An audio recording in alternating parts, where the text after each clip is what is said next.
ముఖ్యంగా చూస్తే కనుక వైఎస్ వివేక గారి హత్య జరిగిన వెంటనే గ్యాగ్ ఆర్డర్ తీసుకొని వచ్చిన వైఎస్ జగన్మోహన్ రెడ్డి గారు దాని గురించి ఏ పత్రికల్లో కానీ ఏ మీడియా సంస్థల్లో కానీ మాట్లాడకూడదు అంటూ గ్యాగ్ ఆర్డర్ తీసుకొచ్చిన వైఎస్ జగన్మోహన్ రెడ్డి గారు నిన్న సాక్షి పేపర్ కథనాన్ని మాత్రం ఎలా చూడాలంటారు? బాబాయ్ అంటే వైఎస్ వివేక గారి హత్య చేసింది ఆస్తి కోసమా, ఆస్తి కోసం సునీత గారు చేశారా అంటూ ఒక క్వశ్చన్ మార్కు, అలాగే అధికారం కోసం చంద్రబాబు నాయుడు గారు చేశారా అంటే ఒక క్వశ్చన్ మార్కులు అంటూ వాళ్ళు చేసిన ఒక ప్రయత్నాన్ని ఎలా చూడొచ్చు అంటారు? సరే, ఈ గ్యాగ్ ఆర్డర్ అన్నారు, అదేంటో అసలు మాకు తెలియదు సార్. అంటే ఈ కేసు గురించి ఎక్కడా మాట్లాడకూడదని గౌరవ జగన్మోహన్ రెడ్డి గారు ఒక ఆర్డర్ తెచ్చారు. ఆ ఆర్డర్ తెచ్చిన ఆయనే ఆ కేసు గురించి మాట్లాడడం ఏంటి? అదేంటది? కోర్టులో కేసు ఉంటే మాట్లాడుకోరా?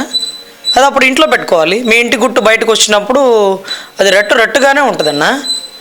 ఈరోజు గ్యాగ్ ఆర్డర్ తెచ్చినా, గ్యాంగ్ లీడర్ గెటప్ వేసినా అయ్యేది లేదు, అయిపోయింది. ఖేల్ కదం దుకాన్ బా. ఏదైతే సునీతమ్మ పక్షాన నుంచొని ఆ రోజు అధికారం కోసం చేశారు చంద్రబాబు అని నారాసుర రక్త చరిత్ర అని పేపర్ రాస్తే అప్పుడు ఒక 100 రోజులు టైమే అనుకుంటా, బహుశా ఆలోచించే సమయం లేదు రాష్ట్ర ప్రజలకి. ఇప్పుడు ఆస్తి కోసం అంట. ఆస్తి అరే ఎవరికి పోతుంది ఆస్తి? ఆయన ఉన్నా లేకపోయినా సునీతమ్మకేగా. సరే, నర్రెడ్డి రాజశేఖర్ రెడ్డి సరే, తను అయితే అతను సిబిఐ అతను నెత్తి లోపలేసేదిగా, నీకెందుకు అబ్బా? ఈరోజు నీ చెల్లి ఢిల్లీలో ధైర్యం వచ్చేసింది, స్టేట్మెంట్ ఇచ్చేసింది. ఎలా అమ్మా ధైర్యం? నీ చెల్లికి ఎక్కడి నుంచి వచ్చింది ఆ ధైర్యం? అధినాయకులను చూసి, చంద్రబాబు గారు పవన్ కళ్యాణ్ ధైర్యాన్ని చూసి తను ధైర్యంగా ప్రాణాలకు తెగించి ఇప్పటి వరకు నాకు కేసులో సహకరించిన ప్రతి ఒక్కరికి కృతజ్ఞతలు చెప్పింది. నీకు చెప్పలా? భారతక్కకు చెప్పలా? విజయమ్మకు చెప్పలా? నీ సోదరి షర్మిలమ్మకు చెప్పలా? మరి మొత్తం బయట వాళ్ళే కుటుంబం మొత్తం వ్యతిరేకించిన సమయంలో, అప్పుడున్న పరిస్థితిని బట్టి షర్మిలమ్మ కూడా సహకరించలేని పరిస్థితుల్లో, తర్వాత రోజు కొద్దో గొప్ప షర్మిల నువ్వు బాధితురాలువే, నేను బాధితురాలువే, ఇద్దరం కలిసి జగన్ బాధితులమే, కానీ రాష్ట్ర ప్రజలందరూ కూడా నేడు కాబోతున్నారు జగన్ బాధితులుగా, మనం వారిని సేవ్ చేద్దాం అన్న దృఢమైన సంకల్పంతో బయటకు వచ్చారు. షర్మిలమ్మైనా కొద్దో గొప్ప ఆలోచించి ఈ కేసుల విషయాలు ఎక్కడా కూడా మీడియా ముఖంగా మాట్లాడలే. కేవలం అంటే కేవలం రాజధానిది, పోలవరం మీద అవన్నీ మేము అడిగామమ్మా. కొత్తగా ఏదైనా ఉంటే అడిగి మీ అన్నయ్యని. మీ అన్న గురించి నీకేమైనా పర్సనల్గా తెలిస్తే చెప్పు, మాకు తెలుసుకోవాలని తపనగా ఉంది రాష్ట్ర ప్రజలకి. ఈరోజు మీ నాయన ఎలా చనిపోయినారు? Flight accident. ఏం మా సిబిఐ ఎంక్వైరీ వేలా? అది అనుకోకుండా జరిగిన ఘటనేనా? మరి వివేకానందరెడ్డి గారి గండ్రగొడ్డల్లో అవినాష్ రెడ్డి గారు, మీరు ఆ రోజు మీ నాన్నగారు చాలా మంచివారిగా కబుర్లు చెప్పారు. రానున్న కాలంలో మీ నాన్నగారికి ఇంకొక భార్య ఉందన్న విషయం అవినాష్ గారు బయట చెప్పారు. ఆ అవినాష్ గారు చెప్తూ ఫస్ట్లో మీ మీద నెట్టలేదమ్మా, పాపం సునీతమ్మకి ఏం సంబంధం లేదు. గుర్తొచ్చింది, అవినాష్ రెడ్డి గారు చెప్పడం ఏం చెప్పారంటే అదే ఆ ముస్లిం మహిళ ఆస్తి కోసం చేసిందన్నారు. అప్పుడు కూడా పాపం మీరు అలా చూస్తూ ఉన్నారు, ఎవరు చెప్పనండి ఎవరేమేం చెప్తారో వినేవ్వండి అని.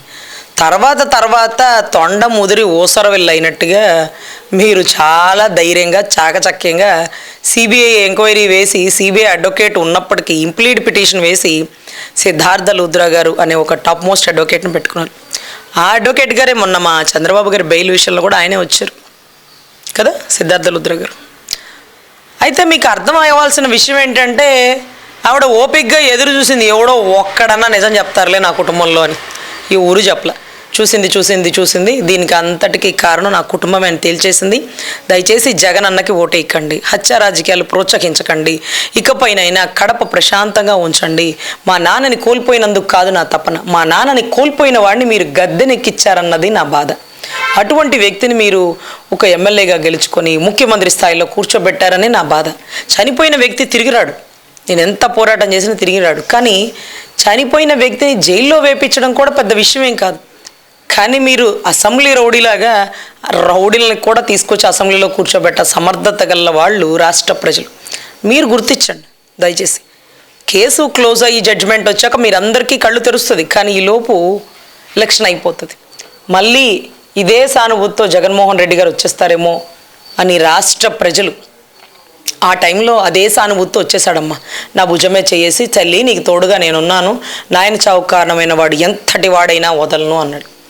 ఎంతటి వాడైనా కాదన్నా, నువ్వే అన్న విషయాన్ని సిబిఐ నిర్ధారిస్తే నా అన్నకు ఓటేయకండి అంటూ ప్రాణాలకు తెగించి ఢిల్లీలో ఒక ఆడబిడ్డ పులివెందుల పులిబిడ్డ అన్న మాటలని రాష్ట్ర ప్రజలు గమనించండి దయచేసి. విలువైన ఓటుని హత్యా రాజకీయాలను పెంచి పోషించు వ్యక్తి అవినాష్ రెడ్డి గారు ఆయన పక్షాన్ని, సుబ్రహ్మణ్యాన్ని చంపిన అనంతబాబు ఆయన పక్షాన్ని, రేప్ కేసుల్లో ముద్ద ఆయన పక్షాన్ని, మట్టి తవ్వకాల్లో ఆయన పక్షాన్ని, కల్తీ మందులో కీలక నేతలు ఆయన పక్షాన్ని, తప్పుడు వ్యక్తులందరినీ పక్కన పెట్టుకున్నవాడు ఏమన్నా పరమ పవిత్రుడా అంటే ఆయనే 32-33 సిబిఐ కేసుల్లో చెరసాల్లోకి వెళ్ళి బయటకు వచ్చిన వ్యక్తి. ఇటువంటి వ్యక్తుల్ని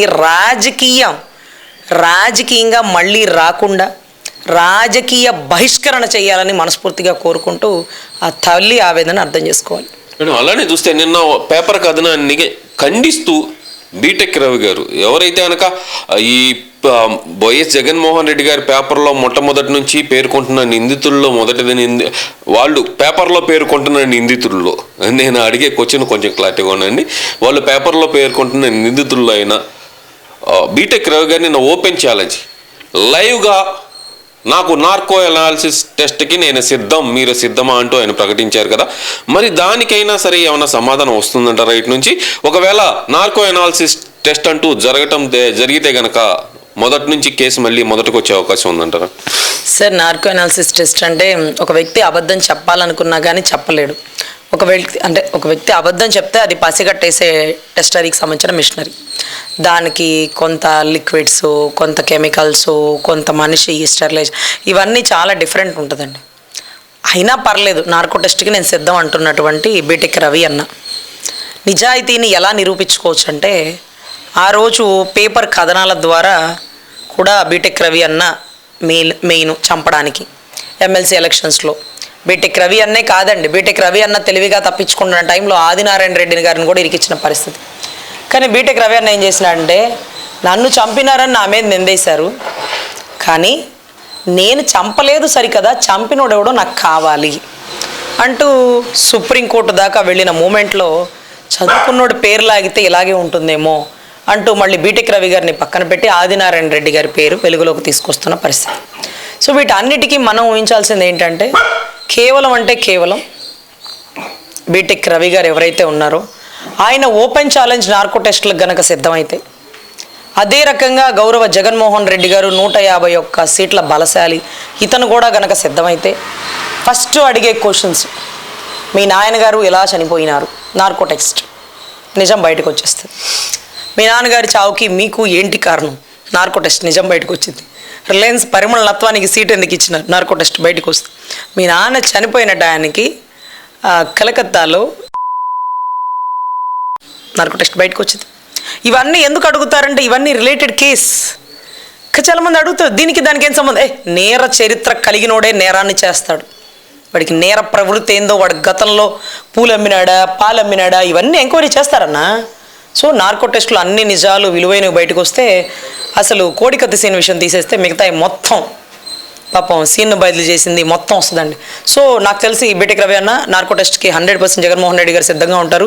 సిద్ధం అన్న వ్యక్తి దీనికి ఎందుకు సిద్ధంగా లేరు చెప్పాలి సమాధానం.